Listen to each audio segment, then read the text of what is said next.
দুর্গা পূজাকে বড় পূজা বলা হয়। শুধু ব্রাহ্মণে পূজা করেন না, না না, দুর্গার মূর্তি যখন তৈরি হয় তখন যে প্রাণীটাকে সবাই এড়িয়ে চলে, সেই বরাহ, শুয়োরের দাঁতের মাটি না হলে দুর্গা প্রতিমা তৈরি হয় না।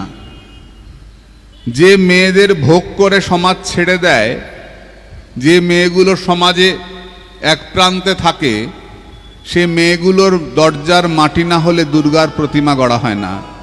কেন? এটা যে মহাপূজার আয়োজন, মা যে সকলের মা, মা ওই শুয়োর যে তারও দাঁতের মাটি লাগে, তারও মা, যে মেয়েগুলোকে সমাজ ভোগ করে ছেড়ে দেয় তাদেরও মা, মা দুর্গা।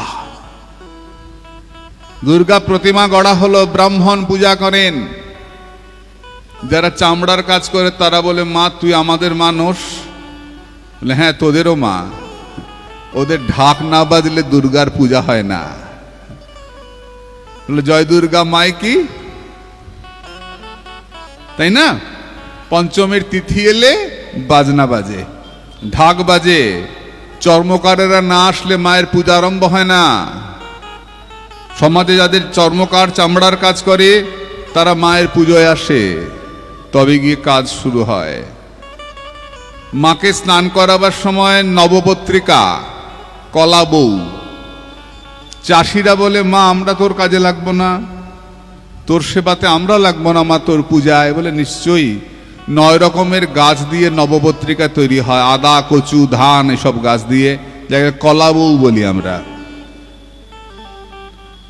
চাষিদের বলা হয় তোরাও নিয়ে আয় তোদের সম্পদ, তোদের সবকিছু নিয়ে এসে মায়ের কাছে দে, মায়ের পুজোয় লাগবে, পুজোয় লাগে। যারা বণিক তারা বলে মা আমরা তোর পুজোয় লাগবো না। হ্যাঁ, নবরত্ন না হলে তো মায়ের পুজোই হবে না, গন্ধদ্রব্য না হলে মায়ের পুজোই হবে না। আয় গন্ধ বণিক তোরা দিয়ে যা, আয় স্বর্ণ বণিক তোরা দিয়ে যা, বণিক সম্প্রদায় আয়, তোদের জল দিয়ে মায়ের পুজো হবে। যারা কবিরাজ তারা বলে মা আমি পুজোয় লাগবো না। হ্যাঁ, পঞ্চকষায়, অশোকের ছাল, বকুলের ছাল, এরকম অনেক ছাল আছে না, যারা পুজো করেন তারা ভালো জানবেন। সমস্ত ছালের জল দিয়ে মাকে স্নান করানো হয়, পঞ্চকষায় দিয়ে, পঞ্চ ঔষধি, মহৌষধি দিয়ে মাকে স্নান করানো হয়, পঞ্চকষায়ের জল দিয়ে স্নান করানো হয়। মহা স্নান হচ্ছে মায়ের। আয় তোরাও আয়, চর্মকার, ঢাক বাজা।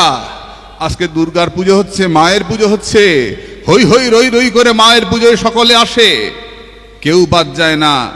যখন মা বিসর্জন হয়ে যায়, মায়ের বিসর্জনকে বলা হয় শবর উৎসব। মা যখন বিসর্জনে যান, ব্রাহ্মণ ঘট নাড়িয়ে দিলেন, তারপর মা কাঁধে চড়বেন। কাঁধে চড়াবে ডোম, যারা মরা পোড়ায়, তারা বলে মা আমরা তোর পুজোয় লাগবো না। বলে হ্যাঁ তো, তোদের কাঁধে না হলে আমি যাবই না। তাই মাকে নেওয়ার সময় একজন ডোম রাখতে হয়, শবর জাতি, ওরা এসে কাঁধে নেবে। বলে ওরা মন্ত্র বলবে না, ওরা মাকে গালাগাল করবে। পুরাণে স্পষ্ট করে বলছেন যে ওরা মাকে গালাগাল করবে, এবং শবরেরা যদি গালাগাল যত বেশি করবে মা তত বেশি প্রীত হবেন। সে কি কথা, মন্ত্র বলে চণ্ডী পড়ে মাকে পুজো করা হলো, আর জামার সময় অমুকের বেটি তমুকের বেটি গালাগালি, খুব বাজে বাজে গালাগালি করে। তমুকের বেটি গালাগালি করবে, এটা হয় নাকি? বলে হয়তো। ছোট বাচ্চা তো মায়ের কোলে পায়খানাও করে দেয়, মা কি তাতে রাগ করে রে? তো যারা অবোধ সন্তান, যারা শাস্ত্র জানে না, তারা যা জানে সেটা দিয়েই মাকে পুজো করে, ওটাই তাদের মায়ের পুজো। ওই গালাগাল করে তাতে আমার জগত্তারিণী জগৎ মাতার প্রীতি হয়, এবং জগন্মাতা তার সন্তানের কাঁধে চড়ে বিজয়া করতে যান, বিসর্জন করতে যাওয়া হয়। দুর্গা পূজা একমাত্র পূজা যে পূজায় সমস্ত সম্প্রদায়ের মানুষ, সমস্ত বর্ণের মানুষ অংশগ্রহণ করে। তাই পূজাকে মহাপূজা বলা হয়। মহাষ্টমী বলি না আমরা, মহাসপ্তমী কথাটা ঠিক বলা হয় না, মহাষষ্ঠী মহা ইলো হয় না, অষ্টমীর বেলা মহা হয়। যাই হোক, সে অন্য প্রসঙ্গ। মহাষ্টমী বলা হয়, মহাপূজা বলা হয়। মাতৃপূজায় সকলের অংশগ্রহণ হয়, মহাপূজা। সেই দুর্গা নাম জপ করলে কৃষ্ণ ভক্তি বর্ধিত হয়। দুর্গা পূজা অবশ্যই অংশগ্রহণ করি আমরা, করব। বলে চণ্ডী পাঠে, চণ্ডী কি আমাদের বৈষ্ণবদের জন্য 100 বার, চণ্ডীতে বলা হয়েছে রূপং দেহি যশং দেহি বিদ্যাং দেহি, বলা হচ্ছে না? বলে আমরা কি ধন চাই, আমরা কি যশ চাই? আলবাত চাই, চাই না মানে? বলে ধনং দেহি, মা ধন দাও। ধন কে? মহাপ্রভু জিজ্ঞাসা করলেন ধনী মধ্যে কোন বড় ধনী? রামরায় উত্তর দিলেন কৃষ্ণ প্রেম আছে যার সেই বড় ধনী। মহাপ্রভু জিজ্ঞাসা করলেন খ্যাতি যশং দেহি, খ্যাতি মধ্যে কোন খ্যাতি বড়? রামরায় উত্তর দিলেন কৃষ্ণ ভক্ত বলি খ্যাতি হয় যার। বিদ্যা মধ্যে কোন বিদ্যাসার? বিদ্যাং দেহি, বিদ্যা মধ্যে কোন বিদ্যাসার? কৃষ্ণ ভক্তি বিনা বিদ্যা নাই আর। বলো বলো বৈষ্ণব সিদ্ধান্তের সঙ্গে চণ্ডী মিলছে কিনা?